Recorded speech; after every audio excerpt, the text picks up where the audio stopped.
Congressman Michael Waltz, a colleague of his. He's on the Armed Services Committee, Science, Space, and Technology. Congressman, what is your take on Eric Swalwell and his affinity for Chinese interns? Well, I just spent the last year on the China task force as well. Yep. Brian, and this influence operation, this is the tip of the iceberg with this guy. But this tip of the iceberg was Adam Schiff's right-hand man, for people who don't know who he is, and leading the charge on Russia. In fact, in a debate last year, said Russia was the number one threat, not China, to the United States. So, this is what the Chinese are doing and have been doing, is influencing, is penetrating academia, our research institutions, our political institutions, and it's not just at the congressional level. When they reached out to him, he was a city councilman. And they pick people they think are going to be up and coming. And in California, they're doing it with all Democrats. Because who do you have coming from California? The Speaker of the House, Dianne Feinstein on the Senate Intel Committee, Kamala Harris, now Vice President, folks like Swalwell, who somehow ended up on the Intel Committee, and influencing their thinking, influencing their campaigns, writing them checks. This woman, who's a Chinese spy, also had romantic relationships with a number of members. I don't know if it was with Swalwell as well. And they're also flooding the zone with 400,000 Chinese students per year that we have been working to get that dialed back, and the Trump administration has been working to dial back. So I just wanted people to understand how pervasive this effort is on the part of Chinese, and people are compromising. This is the tip of the iceberg, and who knows who they've compromised in the Biden administration. Very good point. Maybe, like, for example, Hunter Biden. Hunter, I mean, as this guy is on the verge of possibly being president. His son, who flew over with him on Air Force Two on official business, and a couple of weeks later gets $1 billion investment. The other thread to pull there, Brian, is what kind of companies, were they high-tech companies, were they sensitive technologies, did Hunter help the Chinese invest into? By the way, Senator Feinstein had a driver, didn't she? Yeah. And was he a Chinese spy? Well, here's where the question I want to know from the FBI is Dianne Feinstein has a Chinese spy as her driver on her staff, and she gets a threat briefing. Swalwell has interns and a Chinese spy influencing his campaign. He gets a threat briefing. But Comey and the FBI suspect, supposedly, that the Trump campaign has somebody being influenced by Russia. Did they give President Trump a threat briefing? Did they let him know and let him take corrective action like they do the Democrats? No, they put a presidential candidate under surveillance and didn't tell him, and then set the stage, once he won as president of the United States, to continue the surveillance with the famous January 5th meeting that Susan Rice, his national security advisor, captured. So that's a whole other aspect of this on unequal justice, what the FBI is up to, how they're corrupt at the top. And when Biden and his new DOJ, if they get in, are going to wash it back under the rug. Don't worry. Pete Buttigieg will be at 38 years old with a mayor background. He'll be over as ambassador to China. He'll handle everything. Yeah, right. Our greatest adversary, I think this country has ever faced, Brian, because we've never faced one with an economy as large or larger than ours. I don't think folks realize the Chinese Navy is now larger than the U.S. Navy. Their Space Force had more launches, more satellites last year than the rest of the world combined. This is very serious. We need a wake-up call. And this administration, Biden said just earlier this year, rise of China, no big deal. We can all kumbaya get along. Well, that's not what Chairman Xi is saying. Chairman Xi is saying the president of China, he's going to replace the American dream with the Chinese dream. This is about global domination. They are in a Cold War against the United States. We need to wake up, and the Democrats are asleep at the switch. So by the way, this congressman, this self-important congressman who'd had a great run for president, did he end up winning? Okay, sorry. It turns out I'm getting word that he didn't win. He is now on CNN at this very moment, and the caption is "The future of the stimulus." I wonder if China's even going to come up there, because it is news. Eric Swalwell said this when all this stuff broke last night. I've been a critic of the president. I've spoken out against him. I was on both committees that worked to impeach him. The timing feels like this should be looked at. Really? We're looking at the timing when an Axios, who is hardly a friend of the president, does a year-long study. They're worried about the timing after the election? Yeah, I not only after the election, and by the way, I'm pleasantly shocked that Axios even ran this story. That's a whole other issue in terms of the bias in the media and how the Chinese are also influencing our media.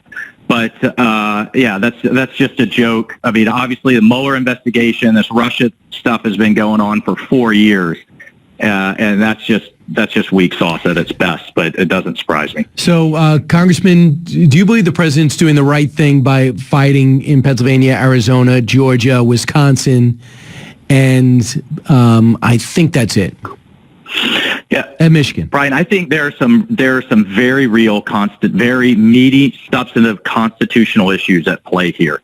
The Pennsylvania Supreme Court clearly overreached and completely changed the Pennsylvania legislature's election laws.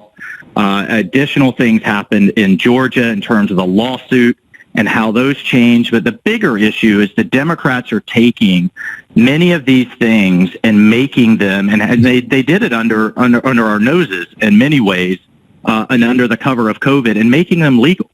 And what I want folks to understand is Pelosi's first law that she pushed as Speaker wasn't immigration or health care. It was changing election law, including dropping the voting age to 16. That died in the Republican-led Senate. But if they get those 2 seats in Georgia, the first thing they're going to do is lock down power, change the way our democracy works, D.C. statehood for 2 more senators so that they can get their progressive agenda across. There's really a lot at stake here, and we can't roll these changes back if we lose the Senate. I know, and you guys got to get it together and make sure they straighten out their election challenges, even though it's a Republican Secretary of State and Governor. No idea what's Brian, going on. I think the Texas lawsuit is very substantive, very real. Encourage people to look at it. Finally, the president's getting the good lawyering that he deserves and that this crisis deserves. All right. Yeah, we'll see, because Ted Cruz is not going to get a chance to fight in Pennsylvania. So we know Lloyd Austin, 4-star general, retired 3 years ago, is going to be nominated as Secretary of Defense. He's going to be the first African-American Secretary of Defense. Do you know him? What do you think? Well, I have real issues with generals running the Pentagon. That's a civilian's job, and I think that's a nuanced issue, but one worth talking about. I think I have real concerns about his job and the job he did as a general over Central Command. He said ISIS. He was one of the ones saying ISIS was, kind of a joke, a flash in the pan. Advising the then President Obama, who said it was a JV team. That was a disaster. His efforts in Syria were a disaster. We spent $500 million to train the Syrian resistance, and we got 6 or 7 trained. So do the math there. And, much less the broader issues of the industrial base, our shipbuilding, cyber. It's just sad that Biden passed over what would have been Michelle Flournoy, the first female SecDef. So I guess that wasn't diverse or woke enough. And is doing this on what seems to be on identity politics under pressure from the Congressional Black Caucus. Yeah, I look forward. It's really a shame. Not with the Defense Department, not with our national defense. You go with the best qualified. Period. Right. I mean, you have the best contacts, so you don't need to read Time Magazine or Variety to find out what kind of general he is. So I imagine there's a situation when you could become General Odierno or General McChrystal or General Petraeus, when you get into that class of this generation of generals. I always thought you were first class. So, and obviously that's a terrible decision. I'm not sure if he's going to say that wasn't him, because we know it was certainly Barack Obama that said it. Yeah. So we just don't know where he got that from. That's right. And he was also in charge of what turned out to be the disastrous withdrawal from Iraq.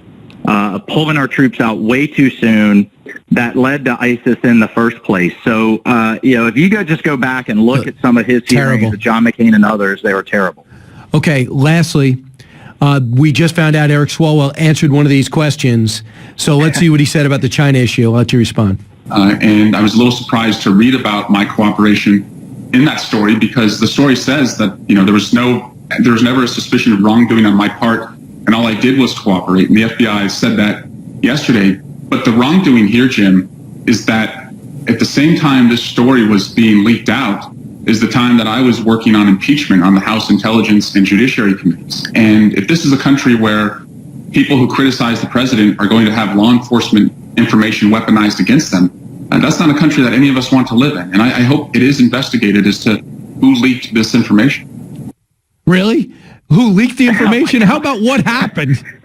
Yeah. Well, one, it's what happened, but two, coming from him, again, was Schiff's right-hand man. Leaker. Who was the leaker in chief during that entire time, is just laughable and jaw-dropping on its face of it.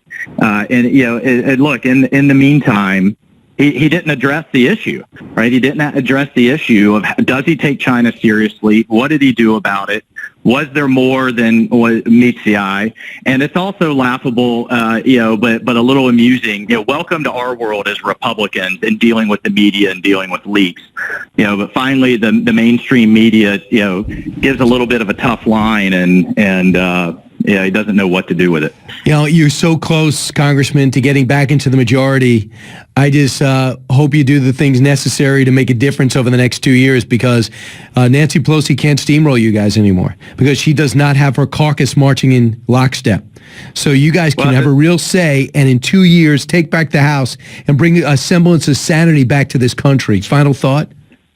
Well, and send her back to a refrigerator of ice cream, back to California, send her packing. But absolutely, Brian, and we'll continue to fight.